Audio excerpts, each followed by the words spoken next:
नमस्कार साथियों, English trekker YouTube channel में आपका स्वागत है। आज का कहानी है द काइंड गर्ल यानी दयालु लड़की। इस कहानी के माध्यम से आपको पता चलेगा कि हमारे जीवन में दयालु होना क्यों इम्पोर्टेंट है। ठीक है, इसमें तमाम प्रकार के वर्ड मीनिंग, ग्रामर के रूल्स, टेंसेस के नियम और एक्टिव टू पैसिव वॉइस भी दिए गए हैं जो आपके लिए इंपॉर्टेंट होगा इंग्लिश रीडिंग, पैसेज लेखन में या फिर जो भी इंग्लिश के जो भी काम आते हैं उन सभी में आपको ये वीडियो इंपॉर्टेंट होने वाला है। इसलिए कहानी को पूरा देखिएगा और समझने का प्रयास कीजिएगा। ठीक है, जैसे कि यहाँ पे देखिए द काइंड गर्ल यानी दयालु लड़की, आज का यही टॉपिक है। ठीक है, वंस अपॉन ए टाइम, एक समय की बात है। अगर वंस रहता तो होता एक बार, लेकिन यहाँ पे क्या है, वंस अपॉन ए टाइम मतलब हो गया एक समय की बात है। मैं यहाँ पे लिख दिया करूँ। ठीक है, एक समय की बात है। ठीक है, पहले मैं आपको अच्छी तरह से समझा लूंगा, देन फिर क्या करूंगा वहां से नोट डाउन कर देंगे। ठीक है, there was a poor girl, एक गरीब लड़की थी, नेम्ड सीता, सीता नाम का। नेम्ड का मतलब क्या होता है, NAMED मतलब होता है नाम का। ठीक है, यानी किस नाम का था, सीता नाम का। यानी एक गरीब लड़की थी सीता नाम का, हु जो लिव इन रहती थी।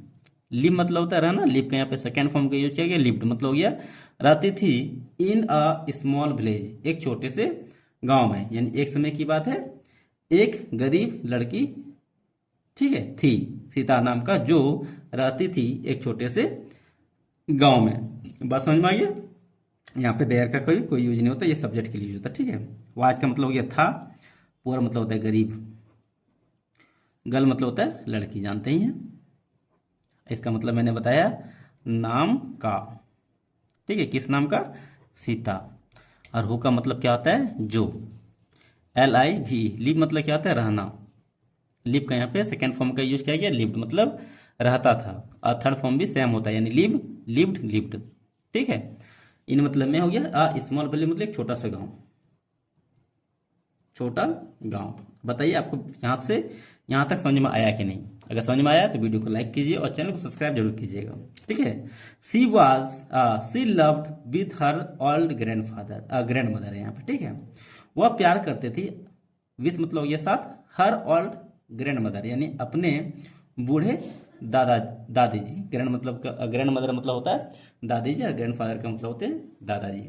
वह अपने बूढ़े दादी माँ से प्यार करती थी। यहाँ पे स्त्रीलिंग इसलिए सी। ठीक है, लव, सॉरी यहाँ पे लिव है, लिव मतलब क्या, रहना। ठीक है, लिव का यहाँ पे सेकंड फॉर्म का यूज किया गया, लिव रहती थी। ठीक है, देखने में थोड़ा सा मुझे मिस्टेक हुआ, इसके लिए आपसे बहुत बहुत सॉरी। ठीक है, वह रहती थी अपने दादी माँ के साथ, विथ मतलब होता है साथ, अपने बूढ़ी दादी माँ। ठीक है, वह अपनी बूढ़ी दादी माँ के साथ रहती थी। दे वेयर वेरी पुअर यानी वे थे बहुत गरीब। दे वेयर वेरी पुअर यानी वे बहुत गरीब थे। बट सीता वॉज काइंड, लेकिन सीता दयालु थी। एंड ऑलवेज हेल्प अदर, और हमेशा, एंड मतलब ये, और ऑलवेज का मतलब ये हमेशा, हेल्प अदर यानी दूसरों की मदद किया करती थी। ठीक है, वे मतलब हो गया, दे का मतलब ये हो गया, वेयर यहाँ पे एक से अधिक है, यानी वो लड़की और उसकी दादी माँ दो है, इसलिए यहाँ पे वेयर का यूज हुआ है, यानी प्लूरल में। इसलिए वेरी प्योर मतलब बहुत गरीब, बहुत गरीब थे। बट का मतलब ये लेकिन, सीता, वाज मतलब या थी, या थी, हाँ यहाँ पे थी हो जाएगा। काइंड मतलब दयालु, ऑलवेज का मतलब होता है हमेशा, हेल्प मतलब होता है मदद करना। ठीक है, यहाँ पे हेल्प का सेकंड फॉर्म का यूज किया गया, हेल्प मतलब मदद किया। जब भी ये सेकंड फॉर्म का यूज होता है, ये होता है पास्ट टेंस में, यानी कोई चीज किया है उसके लिए। अदर्स मतलब होता है दूसरों। ठीक है, वह दूसरों को मदद करता था। और यहाँ पे हेल्प, ये थर्ड फॉर्म भी यही होता है। ठीक है, हेल्प, हेल्प्ड, हेल्प, याद रखिएगा हमेशा। वन डे, एक दिन, Sita was going to the market, Sita बाजार गई, टू बाय सम फूड यानी कुछ फल खरीदने, फूड मतलब होता है भोजन। ठीक है, यानी कुछ खाने की चीजें खरीदने के लिए गई। एक दिन सीता, वाज मतलब थी, गई, सीता गई हुई थी टू द मार्केट यानी बाजार। अब यहाँ पे एक टेंस है, समझिएगा, ठीक है। सब्जेक्ट के क्या वाज का प्रयोग हुआ है, उसके बाद भर में आईएनजी का प्रयोग किया गया, मतलब हो जाएगा subject plus was were plus भर में आईएनजी, मतलब हो जाएगा ये पास्ट कंटिन्यूअस टेंस, याद देखिएगा, ठीक है। टू तो यहाँ पे रिलेशन दिखाता है कि अब कहाँ से कहाँ जा रहे हैं, इसके लिए यहाँ पे टू का यूज किया गया है और कुछ है नहीं। और मार्केट मतलब होता है बाजार। टू बाय खरीदने के लिए, ठीक है, खरीदने के लिए गई थी। सम फूड यानी कुछ भोजन, कुछ अनाज यानी कुछ खाने की चीजें। ऑन द वे रास्ते पर, ठीक है। ऑन द वे का मतलब होता है रास्ते पर, रास्ते पर, ये यहां से यहां तक, इसको याद रखिएगा, ठीक है। आप इसको स्पोकन में भी यूज कर सकते हैं। सी saw an old women sitting under a tree, उसने देखा एक बूढ़ी औरत को बैठे हुए नीचे यानी एक ट्री के नीचे। उसने एक बूढ़ी औरत को एक पेड़ के नीचे बैठे हुए देखा। उसने देखा एक बूढ़ी औरत को, ठीक है। ओल्ड वुमेन मतलब बूढ़ी औरत, सिटी मतलब बैठे हुए, अंडर का मतलब होता है नीचे, ट्री मतलब हो गया पेड़, ठीक है। एक पेड़ के नीचे एक बूढ़ी औरत को बैठे हुए उसने देखा, ठीक है। The old women looked very tired and hungry, बूढ़ी औरत, ओल्ड वुमेन मतलब हो गया बूढ़ी औरत, लुक्ड दिख रही थी, लुक मतलब होता है दिखना, लुक का यहाँ पे सेकेंड फॉर्म का यूज किया गया, तो क्या हो जाएगा दिख रही थी या दिखती थी। वेरी टायर्ड मतलब बहुत थका हुआ, एंड हंग्री और भूखा। टायर्ड मतलब होता है थका हुआ ना, टायर का यहाँ पे सेकेंड फॉर्म का यूज किया गया, टायर्ड मतलब थका हुआ था और भूखा, ठीक है। यानी बूढ़ी औरत किससे दिख रही थी, थका हुआ और भूखा, यानी बहुत थका हुआ और बहुत भूखा दिख रही थी, ठीक। बूढ़ी औरत दिख रही थी। लुक मतलब होता है देखना, लुक का यहाँ पे सेकेंड फॉर्म का यूज किया गया, लुक्ड मतलब दिख रही थी। अगला है Sita had only a little food with her, ठीक है। सीता के पास, सॉरी यहाँ पे ये लिखना भूल गए ना, इसको लिख लेते हैं, वह बहुत थकी और भूखी, बहुत थकी और भूखी लग रही थी, ठीक है। Sita had only a little food, अब यहाँ पे देखिए ओनली और यहाँ पे a little food, a little food मतलब हो गया थोड़ा सा भोजन, ठीक है, यानी अ लिटिल फूड मतलब हो गया थोड़ा भोजन, ठीक है। और यहाँ अगर इसके पहले अगर ओनली लग गया तो यानी बहुत थोड़ा भोजन, ठीक है। ओनली मतलब एक नहीं या केवल नहीं, यहाँ पे क्या हो जाएगा बहुत थोड़ा सा भोजन था उसके पास। हैड मतलब हो गया था यानी पास था, ठीक है। यानी कुछ अगर किसी के पास हो तो उसके लिए हैड का यूज होता है, ठीक है। अगर रहे, अगर जैसे आई हैव ए कार मतलब मेरे पास एक कार है, जैसे अगर हम बोले तो मेरे पास एक कलम है तो क्या हो जाएगा आई हैव ए पेन। अगर मेरे पास एक कार था तो क्या हो जाएगा आई हैड ए कार। तो यहाँ पे क्या उसके पास क्या बहुत थोड़ा क्या भोजन था, इसलिए यहाँ पे ओनली का यूज किया गया, ठीक है। ओनली अ लिटिल फूड तो यानी बहुत थोड़ा भोजन था, और यहाँ पे पास्ट मतलब पास्ट टेंस में था, तो ये हो जाएगा हैड विथ हर यानी उसके साथ, यानी उसके पास, ठीक है। बट लेकिन ही she gave it to old women without thinking, लेकिन उसने दे दिया, ठीक है, उसे यानी बूढ़ी औरत को दे दिया यानी भोजन को बिना सोचे। विदाउट का मतलब होता है के बिना, थिंकिंग मतलब होता है सोचे, वुमेन मतलब होता है औरत, बूढ़ी औरत को इट मतलब होता है इससे, दिया, हुआ क्या कि बूढ़ी औरत को बिना सोचे दे दी। नेक्स्ट क्या है, the old women smile and said, यानी बूढ़ी औरत मुस्कुराया और कहा, बूढ़ी औरत मुस्कुराया और कहा, you are a very kind girl, तुम हो एक बहुत दयालु लड़की। वेरी काइंड मतलब होता है बहुत दयालु, ठीक है। गर्ल है यहाँ पे तो क्या हो जाएगा लड़की। तो यानी ये हो गया सब्जेक्ट, सब्जेक्ट का ये नाउन, नाउन के ये बता रहा है एडजेक्टिव है, ठीक है। यानी ये इसकी विशेषता बतला रहा है, इसलिए क्या हो जाएगा, एडजेक्टिव हो जाएगा। अब चलिए बताते हैं। हुआ यानी बूढ़ी औरत मुस्कुराया और कहा, बूढ़ी औरत मुस्कुराया और कहा, you are a very kind girl, तुम बहुत दयालु लड़की हो, तुम हो बहुत दयालु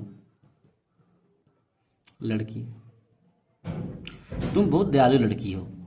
मे शायद गॉड ब्लेस यू, यहाँ पे मे का कोई यूज नहीं है, ठीक है। गॉड ब्लेस यू, भगवान तुम्हारी कृपा करे। Sita thanked her and went home, Sita धन्यवाद किया उसका, एंड वेंट होम और घर चला गया। गो मतलब होता है जाना, गो का यहाँ पे सेकेंड फॉर्म का यूज किया गया, वेंट मतलब गया, होम मतलब हो गया घर, धन्यवाद किया।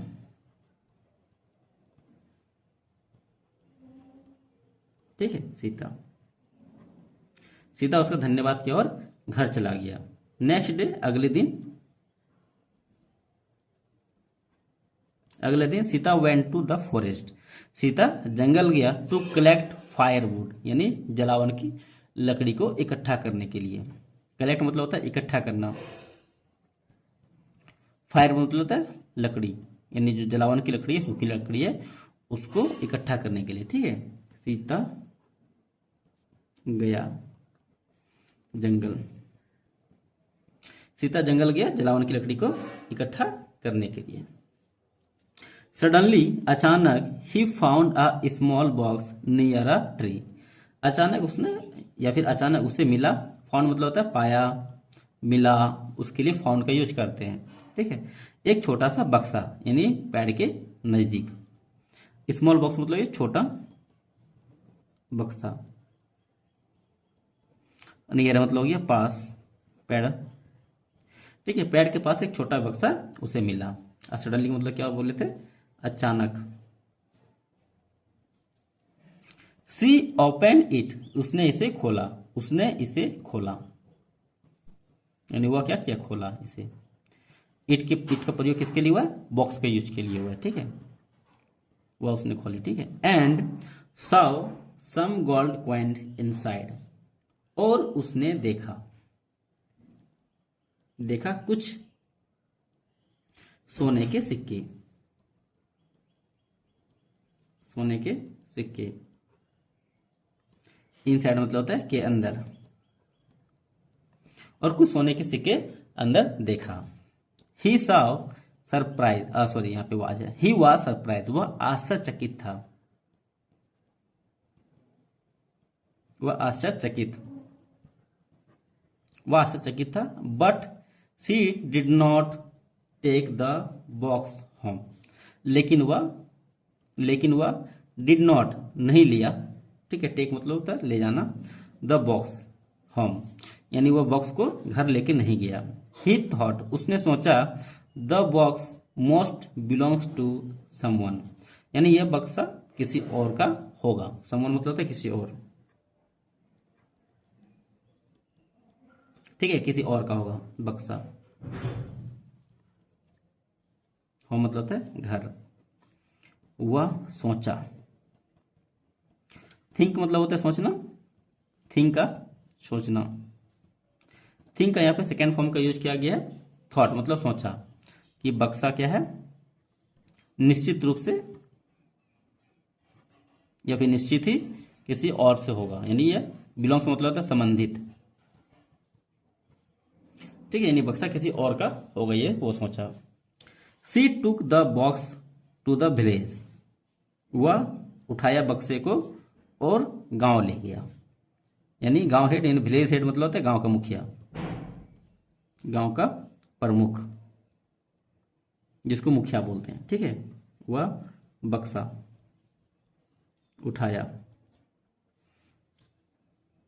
टेक टू का मतलब होता है उठाना, अब बॉक्स का मतलब होता है बक्सा। वह बक्से को उठाया एंड गांव के पास, मतलब गांव के जो हेड है, प्रमुख है, उसके पास ले गया। एंड टोल्ड हिम एवरीथिंग, और उसे सब कुछ बताया। टेल मतलब होता है बताना, हिम मतलब हो गया उसे, ठीक है। एवरीथिंग मतलब सब कुछ, उसने सब कुछ बताया। The head of the village, the head of the village, गांव का मुखिया, गांव का मुखिया, वाज हैप्पी यानी खुश था। वाज मतलब ये था, हैप्पी मतलब खुश। गांव का मुखिया खुश था विथ हर हॉनेस्टी, विथ मतलब यस है, हर हॉनेस्टी यानी उसकी ईमानदारी, उसकी ईमानदारी, उसकी ईमानदारी से गांव का मुखिया खुश था। ही सेड, उसने कहा, उसने कहा this box belongs to no one, यानी बक्सा किसी और का नहीं है। यह बक्सा बिलोंग्स टू नो वन, किसी और या कोई और, ठीक है, कोई और, किसी और या फिर कोई और का नहीं है। नो वन मतलब नहीं है, बिलोंग मतलब संबंधित, किसी और से संबंधित नहीं है या फिर किसी और का नहीं है, उसका कहने मतलब यही है। You are honest and kind, तुम दयालु और ईमानदार हो। सो इसलिए यू कैन कीप इट, आप इसे रख सकते हैं। आप दयालु और सॉरी ईमानदार और दयालु, ठीक है, आप ईमानदार और दयालु हो। सो इसलिए यू कैन कीप इट, आप इसे रख सकते हैं। सुन जल्द ही Sita and her grandmother, Sita और उसकी, जल्द ही सीता और उसकी ग्रैंड मदर मतलब दादी माँ, वेयर मतलब थे, नॉट पुअर एनीमोर, अब गरीब नहीं रहे, नहीं पुअर मतलब गरीब, अब और, ठीक है, अब और अधिक, इसका मतलब ये होता है। बट लेकिन सीता नेवर बिकम पोलाइट, लेकिन सीता कभी भी क्या वो प्राउड मतलब घमंड नहीं हुआ। प्राउड मतलब घमंड, सीता को कभी भी घमंड नहीं हुआ। नेवर मतलब होता है कभी नहीं, बिकम मतलब क्या होना।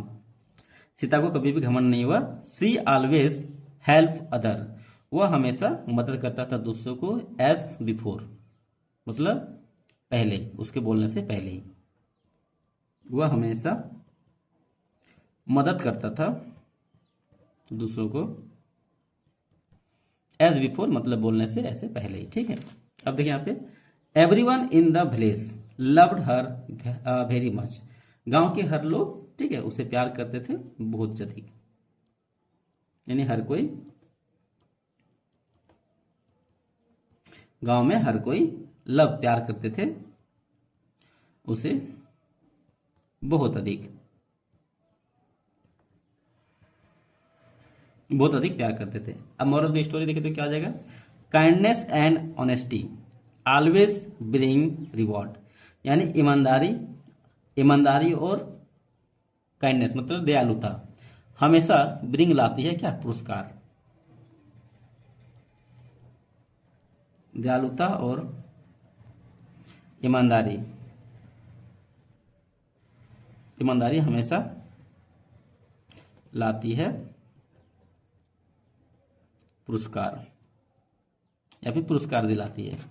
समझ में आया? इस कहानी में ये तक, फिर मिलते अगली कहानी में, यहाँ तक के लिए जय हिंद।